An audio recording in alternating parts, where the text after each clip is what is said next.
Très bien. Est-ce que Lycaon, tu souhaites répondre ou on peut écouter une question de Léo Victor? Attends une seconde, Léo. Ou est-ce que Non, non, Lycaon, tu souhaites répondre? je vais laisser ma parole. Enfin, je vais pas monopoliser le débat non plus, quoi. Oh, bah, je te propose juste un ordre de réponse, mais c'est très bien. Du coup, Léo Victor, il faut que tu te déconnectes et tu te reconnectes du vocal pour pouvoir poser ta question. Oui. Bonjour Léo. Ah, bonsoir tout le monde. Déjà, merci à vous. Alors, c'est Sébastien, c'est ça, d'être venu débattre. Ça fait plaisir. Voilà. Alors, moi, ma question, ouais, elle est politique, c'est normal. En fait, elle est très. Et malheureusement, comme toutes les questions simples, on peut pas faire une réponse simple. Donc, je m'attends à tout. Moi, voilà, j'ai 46 ans. Je revote depuis les dernières élections présidentielles. Voilà, ça faisait très longtemps que j'avais pu voter. Et je m'aperçois depuis à peu près l'ère Sarkozy que en discutant avec les gens, puisque je suis de la restauration, donc je vois pas mal de monde, je discute avec pas mal de monde de tout et de rien, et on en vient surtout à la politique, puisque c'est le travail, comment on finit les fins de mois qui pour beaucoup lancent le 15 et des choses comme ça. On entend beaucoup de politique, bon pour certains hein, nous sortir leur blabla ou autre et tout. Et beaucoup de gens me disent et beaucoup de jeunes, de toute façon je ne vais pas voter, ça sert plus à rien. Et j'ai beaucoup de gens qui me disent je ne vais plus voter. C'est-à-dire que c'est des gens qui votaient, mais qui aujourd'hui n'ont plus les convictions d'aller voter. Et pire, chez les jeunes qui n'ont pas encore voté, qui n'iront même pas en fait. Je voudrais savoir quelle est votre solution pour redonner envie aux gens de retourner vers les urnes. Merci Léo. Ouais, On vous écoute. très bonne question parce que c'est une question qui nous inquiète nous-mêmes en tant que parti énormément.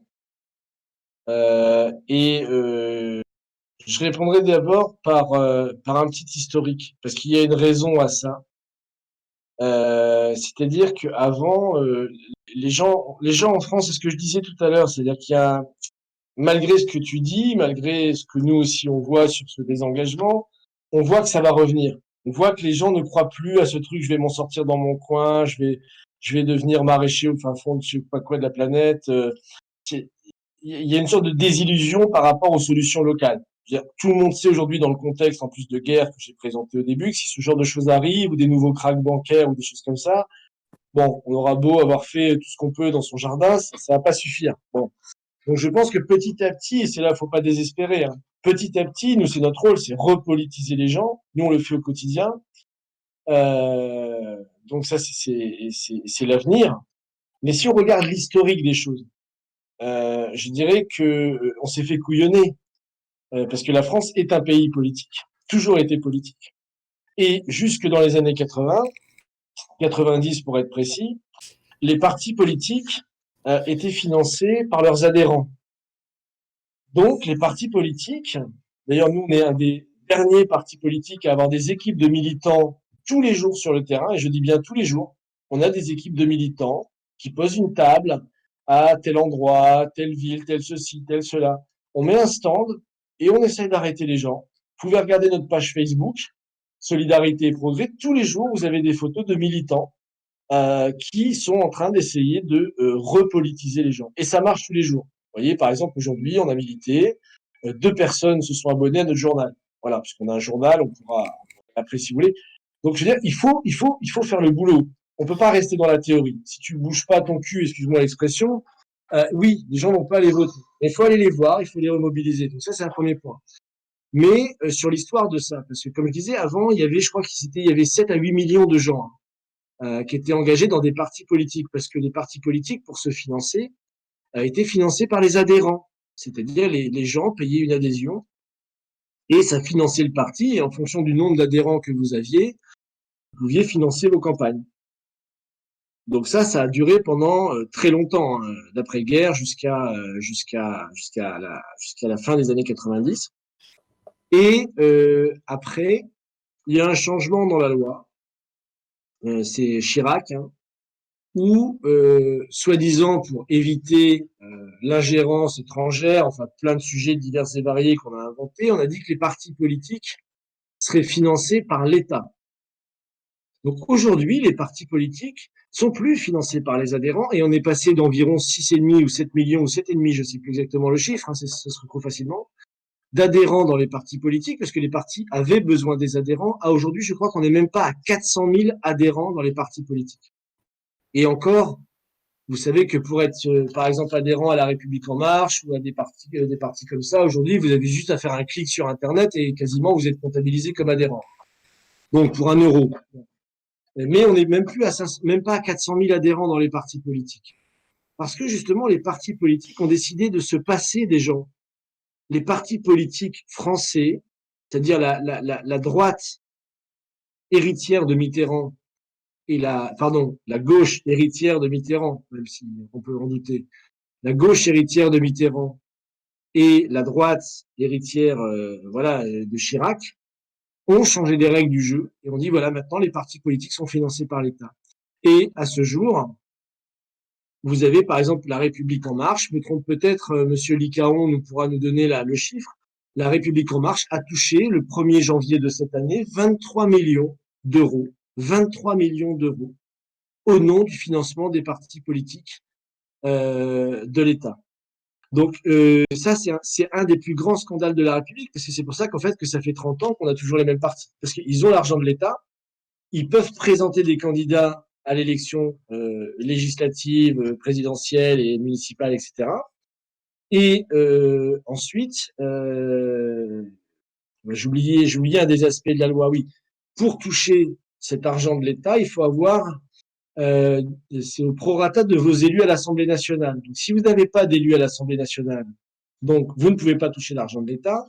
Et pour en toucher un tout petit peu, il faut arriver à présenter au moins 50 candidats aux législatives qui font plus de 1% des voix. Donc, vous imaginez, quand vous êtes un petit parti comme nous, présenter, par exemple, si on veut présenter des candidats à tous les législatives, 577 candidats, ça nous coûterait 2,5 millions.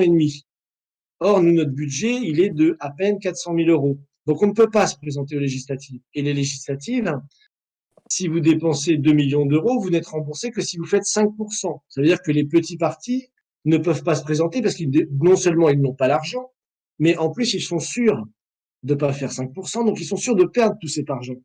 Donc, on a un système qui s'est verrouillé, complètement verrouillé depuis les années 90, qui fait qu'on a toujours les mêmes partis politiques, qui chaque année se partagent 80 millions d'euros au prorata de leurs élus, et puis quelques miettes pour ceux qui ont réussi à présenter 50 candidats aux législatives avec plus de 1%, et les autres partis ont disparu des radars. Voilà. Donc il est là le vrai problème de la politique française. Donc si les gens ne sont même pas au courant, en plus de ces lois la plupart du temps, si les gens étaient au courant de ça, bah, ils comprendraient pourquoi il faut se réengager en politique. Parce que je veux dire, avant, la politique des partis, elle était influencée par ses adhérents. S'il n'y a plus d'adhérents, il n'y a plus de politique. Et c'est ce que disait Benjamin Franklin déjà quand il a créé la République américaine. Je vous ai créé une république, enfin, à vous de rester républicain parce que sinon ça disparaîtra. Et c'est ça le vrai problème aujourd'hui. C'est qu'on s'est fait voler notre république par des différentes réformes dont on n'est même pas au courant la plupart d'entre nous, et qui fait qu'on a plus de démocratie dans ce pays à ce niveau-là. Parce que seuls ceux qui ont déjà de l'argent et ont déjà accès aux médias peuvent avoir le droit de parole.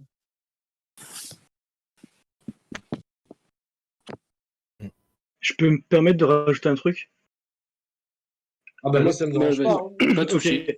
Non, simplement, c'est que le projet même, en fait, de la plupart des partis politiques n'a pas forcément besoin d'avoir des gens mobilisés en général, et encore moins des gens intelligents.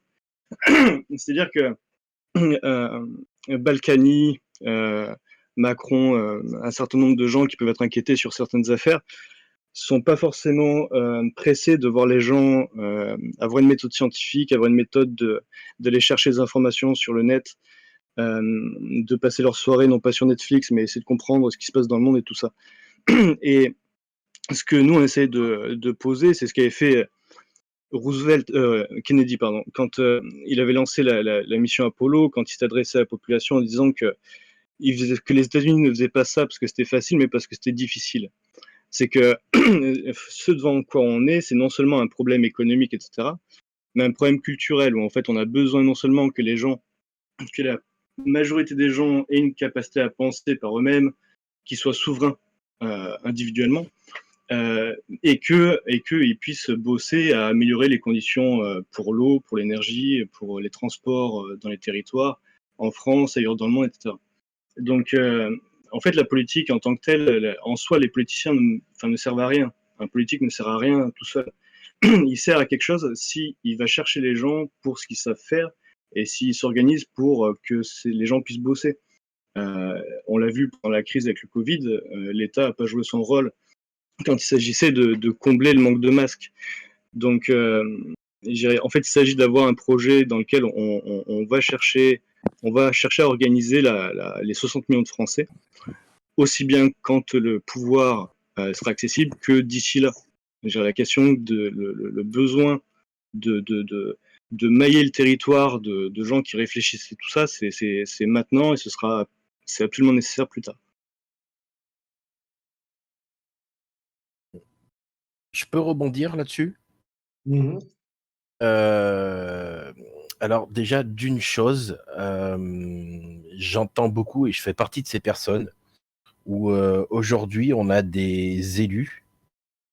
Donc je parle bien des élus. On peut aussi le mettre pour des présidents de la République. Aujourd'hui, par rapport à la population française qui est en droit de voter, on arrive avec plus ou moins j'aime pas ce mot-là, mais des statistiques où finalement, quand on regarde par rapport au nombre de gens qui peuvent voter et par rapport aux gens qui ont voté, on a des fois des élus qui sont élus avec seulement 20% de la population, quoi. Ce qui est assez dramatique. Je sais que ça remettrait en cause plein de choses, mais il serait bien, justement, et non pas de faire, ou peut-être éventuellement comme en Belgique, où le droit de vote est obligatoire, sinon il y a une amende. Mais même en Belgique, il y a certaines personnes qui préfèrent payer une amende. Mais est-ce que justement, il faudrait pas changer le système alors c'est un peu brut, mais pour obliger plus ou moins, hein, même si j'aime pas ce mot, les gens à aller voter pour justement prendre conscience de ça. Et la deuxième chose sur laquelle je voulais rebondir, c'est que quand des gens vont revoter, malheureusement ou heureusement, j'en sais rien, je sais même plus, vu ce qui se passe aujourd'hui, on arrive à ce que les gens se réfugient, non pas dans les extrêmes, mais ont un vote de contestation. Moi, je me souviens, j'ai 46 ans, à l'époque de ce fameux 21 avril, où dans les années 80, les années 90, quand moi j'ai grandi, tout le monde se disait l'extrême droite n'arrivera jamais au deuxième tour. Et ce fameux 21 avril, on a vu un deuxième tour Chirac, Jean-Marie Le Pen. Alors que ce n'était pas forcément des sympathisants Front National, mais c'était plus un vote de révolte ou de j'en ai marre. Enfin bon, bref, ça a été... Et j'ai l'impression qu'aujourd'hui, ça se fait de plus en plus. J'ai pas l'impression qu'il y ait plus de gens qui ont envie de voter Marine Le Pen, Mélenchon, même si je les considère pas tous les deux comme des extrêmes. Enfin, ça, c'est mon avis personnel. Mais les gens se réfugient plus, enfin voilà, dans le vote de contestation, en fait, plus que d'un vote de partager les idées. Ouais, mais c'est clair. C'est pour ça que sur nous, tout un défi de notre parti, c'est un peu ce que disait Rémi. Bon, ça peut être vu comme arrogant de le dire comme ça, mais de rendre les gens intelligents. C'est ce que je disais. Je veux dire, quand on a une république, si on s'intéresse pas à comment fonctionne notre système bancaire, on s'intéresse pas à comment sont financés les partis politiques, on s'intéresse pas à notre politique internationale. Par exemple, le pillage de l'Afrique. Tout ça, si tout ça ne choque pas les gens et ne s'y intéressent pas, bah, évidemment, ils laissent leur pays aux requins. Je veux dire, c'est comme si tu nettoies pas ton frigo, hein, tu vas te rendre compte qu'au bout d'un moment, tu auras des champignons partout. À un moment donné, il faut s'occuper, il faut nettoyer le frigo. C'est comme ça, quoi. C'est pareil en politique. Et ça, c'est ce qu'il faut dire aujourd'hui aux gens, parce que sinon, ça va être dramatique. À partir du moment où les gens ne votent plus, c'est la République qui tombe. Et là, Oui, mais ça devient l'anarchie, en fait. oui, mais beaucoup de gens disent de toute façon, qu'est-ce que ça changera pour nous? C'est toujours la même chose depuis 40 ans. C'est toujours les mêmes qui arrivent aux élections. Mhm. Parce qu'aujourd'hui, il y en a certains, la politique, c'est leur métier, ils font que ça. Hein. Mhm. Mhm. Et, et surtout, par rapport au paradoxe du frigo, euh, on se demande, enfin, beaucoup de personnes se demandent si justement le fait de, oui, il faut aller gratter pour savoir, pour s'intéresser et tout, Mhm. mais c'est tellement complexe pour certaines personnes Mhm. qu'on se demande justement si ce n'est pas fait exprès en fait. Ah bah oui, oui. Tu sais que tu sais ce que disait le créateur de Sciences Po. J'ai pas Non. la citation exacte, peut-être Rémi, peut-être tu sais où elle est. Le créateur de Sciences Po disait, bon, putain, merde, maintenant qu'on a des démocraties, les gens, ils vont dire ce qu'ils pensent et ça va pas du tout aller dans notre sens, nous, les bourgeois de l'époque. Hein, parce qu'évidemment, il y avait une classe bourgeoise. Et donc, il disait, bon, bah, du coup, ce qu'on va faire, c'est qu'on va créer une école. Et dans cette école de sciences politiques, on va faire croire aux gens qu'on va former les experts sur tout. Alors, on a formé des experts en ceci, en politique, en droit et machin. Et puis, c'est les experts, c'est ceux qu'on voit aujourd'hui sur les plateaux de télé à longueur de journée, qui sont nuls en économie, nuls en histoire, nuls en tout. C'est assez pathétique à voir. Hein. C'est vraiment triste même parfois. Et c'était ça à la base, c'est-à-dire qu'on a créé un ensemble soi-disant d'expertise ou d'experts pour faire barrière entre cette oligarchie, comme on dirait aujourd'hui, ou cette bourgeoisie, comme on disait à l'époque, hein, je dirais euh, propriétaire de richesse, et le peuple qui avait le droit de vote. Et aujourd'hui, on est toujours dans ça. On est toujours dans ça. Et tu vois, Cheminade, bon, voilà, nous, c'est le Parti Solidarité. Cheminade a été candidat 3 fois à la présidentielle. En 95, tu peux voir la vidéo. Il dit, voilà, messieurs, dames, je suis pas venu dire que j'ai une solution miracle, je suis venu vous dire qu'il va y avoir une grave crise financière, très très grave, qui va arriver très bientôt, dans 10 ans. Et il faut à tout prix faire ça, ça et ça. Et moi, je vais me battre pour que les gens comprennent pourquoi il faut faire ça. Et si on regarde ce que je disais au début, un des piliers fondamentaux de notre programme, qui est la séparation des banques, ben nous, ça fait 20 ans qu'on défend ça. Et aujourd'hui, les gens commencent à comprendre cette idée. Mais je peux te dire que pendant des années, tout le monde s'en tamponnait comme de leur première communion, tu vois. Dire, mais qu'est-ce que vous nous emmerdez avec votre crise financière, votre crack, là, tout va bien, blablabla, blablabla. Et puis la séparation des banques, c'est quoi cette histoire? Personne ne connaît, ça n'existe pas. Bon, bah, tout le débat a changé après 2008. Ce qui fait que d'ailleurs que nous, on a été candidat en 95 et à partir de 2008, beaucoup de gens ont commencé à se réintéresser à ces questions et que Cheminade a pu à nouveau être candidat. Parce que les idées qu'il avait amenées avant étaient inévitables dans le débat public. Et d'ailleurs, toutes ces idées, si vous regardez aujourd'hui, Hollande les a repris. Hollande a dit mon ennemi, c'est la finance, je vais séparer les banques en deux. Bon, il arrive au pouvoir, il a fait l'inverse. Sarkozy, quelques années avant, au moment de la crise de 2008, dit le capitalisme financier, c'est terminé, l'escroquerie de la finance, c'est terminé, on va faire un nouveau Bretton Woods. Il reprend explicitement notre programme, comme je le disais au début, nouveau Bretton Woods. Revenir à des accords économiques plus justes, etc., etc. Donc on voit bien que ces gens-là, quelque part, ils savent, mais ils ont peur et ils veulent pas s'attaquer directement au problème. Et les gens qui essayent comme nous, non pas de s'attaquer au problème en disant aux gens suivez-nous, on va leur casser la gueule, et suivez-nous, étudiez la loi de 73, étudiez la loi de séparation bancaire, regardez comment est créée la dette, pourquoi, etc. Alors je dis pas que c'est facile, c'est vrai. Je dis pas que c'est facile et pendant des années, j'ai même cru que ce serait très difficile. Mais je vais te citer juste un exemple pour finir, c'est tout ce qui se passe autour des Gilets jaunes. Et prendre même, à la limite, je vais prendre un exemple personnel. Moi, j'ai un grand frère hein, que j'emmerde depuis, parce que je suis engagé depuis 2003 en politique, hein, donc ça fait quand même 17 ans. Je l'emmerde avec ses questions financières et économiques en disant depuis des années, je lui dis mais ça va péter, il faut faire ça, il s'en fout. Là maintenant, il est devenu gilet jaune, mon frère, parce que bah il peut plus s'en sortir ou c'est difficile. Donc bah, maintenant, il est gilet jaune. Et ben maintenant, il vient me demander. Il dit, ah là, alors vas-y, raconte-moi cette histoire-là, ça, il se pose plein de questions, il va lire sur Internet, et il est devenu très politique. Mais il a fallu un choc. Alors, il faut éviter qu'on en arrive au choc, mais c'est cette dynamique-là qu'il faut entretenir. Oui, oui. En tant que gilet jaune, moi aussi, de la première heure jusqu'à mi-janvier, que ça commence à partir en sucette, j'ai vu exactement ce que tu me dis, ouais, des gens du commun de tous les jours qui étaient là pour leur ras-le-bol et pas qui sont devenus politisés, mais qui se sont un peu plus intéressés. Ouais. Mais malheureusement, ces gens-là me disent exactement ce que j'ai dit tout à l'heure. C'est que c'est pas forcément des gens qui ont fait des grandes études, qui comprennent forcément.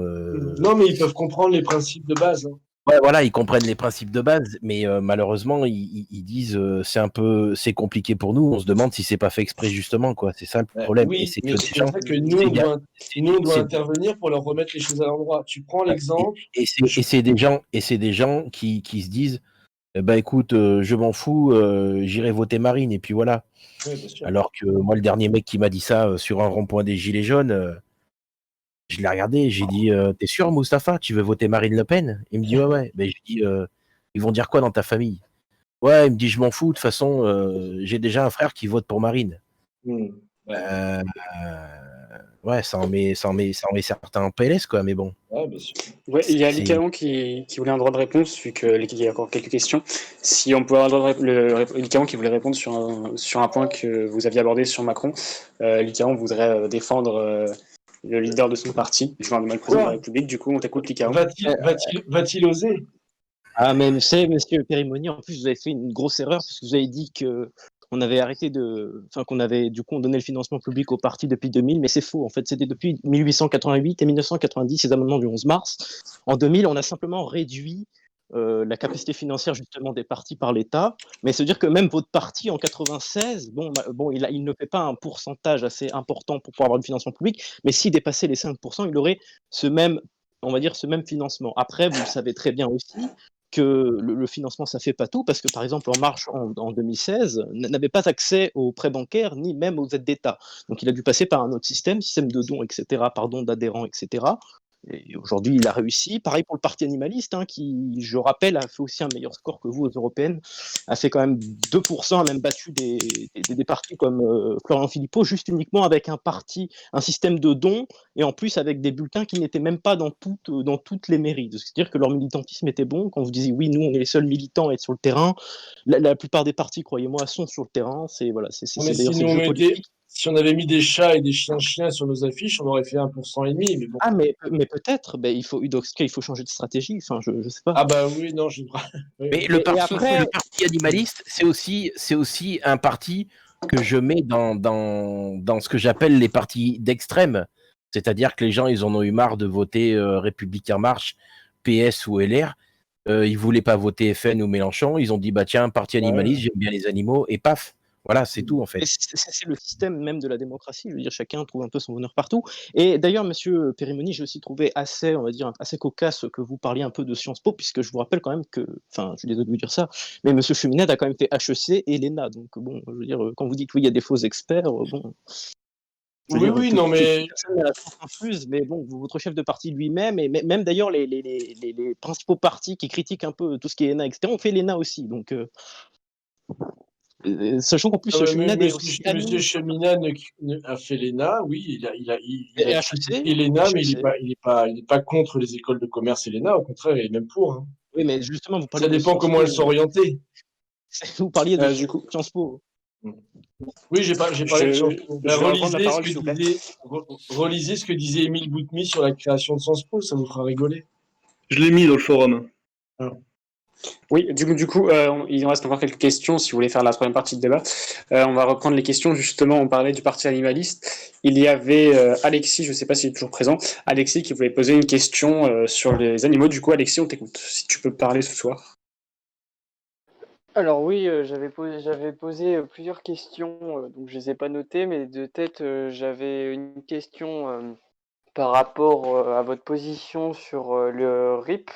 Le RIPA, enfin le référendum pour les animaux, et sur la question du végétarisme, du végétalisme, mais plus largement de la question animale en général, de votre parti et de Jacques Cheminade aussi, hein. Enfin, quelle est votre vision pour les animaux par rapport à votre mouvement? Alors c'est une question qui est un peu compliquée dans le sens où, bon, comme je le disais au début du propos, nous, on est surtout concentrés sur les sujets fondamentaux. C'est vrai que c'est une stratégie qu'on a adoptée et qu'on assume d'ailleurs, hein. Comme je disais aujourd'hui, on a un danger de guerre mondiale, on a un danger de krach financier. Et je pense qu'aujourd'hui, les animaux, d'ailleurs, en souffrent autant que les êtres humains. Donc on met, nous, les animaux et les êtres humains, de ce point de vue-là, dans le même panier, c'est-à-dire ceux qui souffrent d'un système inique, qui souffrent d'un système injuste, où tout a un prix, finalement, hein, la société marchande, si on veut simplifier le propos. Donc, pour l'instant, la priorité, c'est de sortir de cette oligarchie, justement, financière, hein, qui a mis un prix sur tout et qui, justement, maltraite autant les animaux que les êtres humains à des fins de profit immédiat. Donc bon, je crois que c'est la question, ça c'est pour répondre de manière un peu politicienne, on va dire. Bon, après, nous, vous voyez, on est pour la liberté des individus. C'est-à-dire qu'on va pas dire on va pas imposer aux gens de ne pas manger de viande. On va pas imposer aux gens de ne pas en manger non plus. Ça, c'est que ce soit la liberté de croyance déjà, la liberté sexuelle, que ce soit la liberté culinaire, on va dire, ou voilà, la liberté d'être végane, végétalien ou autre. Donc ça, je pense pas que ce soit forcément à l'État d'y Non, répondre non, mais directement. c'était pas là-dessus, c'était plus, Mm. de toute façon, ça peut pas être imposé ces choses-là. Non, c'était plus par rapport à l'élevage intensif, Mm. qu'il y a ces questions-là qui sont posées, et une question aussi Mm. comment dire, de ressources au niveau de ces types d'élevage et au niveau Mm. de quel modèle on veut pour Mm. nourrir la France, quoi. Bah, Ça, c'est aujourd'hui, une vous savez, question qui est importante au niveau du progrès aussi. vous lisez des livres que bon, Jean Ziegler, pour citer le plus connu, hein, il a écrit, ça fait 30 ans qu'il a écrit des livres sur comment on peut nourrir la planète en se libérant des lobbies de la culture industrielle intensive ou agricole intensive. C'est pas quelque chose de nouveau, hein. Je veux dire, faut pas non plus croire que si demain on ferme les productions industrielles qui maltraitent les animaux et qui nous fait de la malbouffe, on va pas pouvoir se nourrir. Ça, c'est totalement faux, hein. Donc voilà, mais c'est un modèle. C'est un choix politique, un modèle économique qui a été imposé. C'est-à-dire que non seulement on détruit les sols au niveau de l'agriculture, on détruit le bien-être animal dans cette course à la production massive, et supermarchés, hypermarchés et compagnie. Et ça, c'est un choix économique. Donc nous, on est totalement opposés à ce choix économique, totalement. Aujourd'hui, on peut tout à fait nourrir l'humanité et même 2 fois plus d'êtres humains sur cette planète sans passer par ces modèles d'agriculture ou d'élevage intensif. Sans parler évidemment de l'aspect psychologique des choses, parce que, vous savez, nous, on a un de nos militants qui travaille dans les porcheries en Bretagne. Je veux dire, bon, je dirais pas que la moitié des gens qui travaillent là-dedans devient fou, mais on n'en est pas loin. C'est des calvaires, on n'imagine pas ce que vivent les gens au quotidien quand ils sont dans l'abattage systématique permanent de découpage de porc, etc. C'est des boulots qui sont clairement inhumains. Ils sont inhumains pour les animaux et inhumains pour les humains. Donc évidemment, nous, on est totalement en opposition avec ce traitement de l'animal et ce traitement de l'être humain, qui est cette société de consommation complètement dégénérée finalement. Si je peux me permettre juste un mot là-dessus. Mhm. Ce qu'il faut voir quand même, c'est que la France a donné des moyens assez extraordinaires de production alimentaire après-guerre, quand c'était la reconstruction qu'il fallait nourrir les bouches, et pas que en France. Mais si vous regardez le territoire français, il y a énormément d'endroits en fait qui, il y a un siècle, n'étaient pas cultivables comme ça l'est. Moi, je viens de la vallée du Rhône. Aujourd'hui, on voit, alors c'est justement sûrement à revoir, mais en tout cas, on voit des champs de maïs et de tournesol qui bouffent de l'eau pas croyable parce qu'on arrose avec l'eau du Rhône, parce qu'on a fait des barrages, parce qu'on a fait de l'irrigation qui remonte dans la vallée, etc. Donc, la production telle qu'on la voit aujourd'hui, c'est le résultat de après-guerre, quand il a fallu en urgence nourrir les bouches. Ça s'est croisé avec la financiarisation, d'un côté, et le fait que le reste des pays dans le monde n'ont pas eu le droit au développement de leur propre territoire.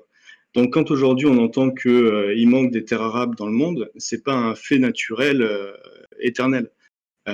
C'est des choses où quand il y avait Thomas Sankara au Burkina Faso qui a lancé l'idée de la muraille verte, qui était de voilà, on va créer un bosquet par village, et on va faire en sorte de reverdir la région et petit à petit de retrouver les possibilités environnementales pour avoir de la culture, etc. Ça a été bousillé, mais il y a plein de possibilités de développer les choses. Et en fait, dans le cadre d'un monde en développement, le modèle de production en France sera à revoir totalement. Et pour le coup, sans des conséquences franchement problématiques.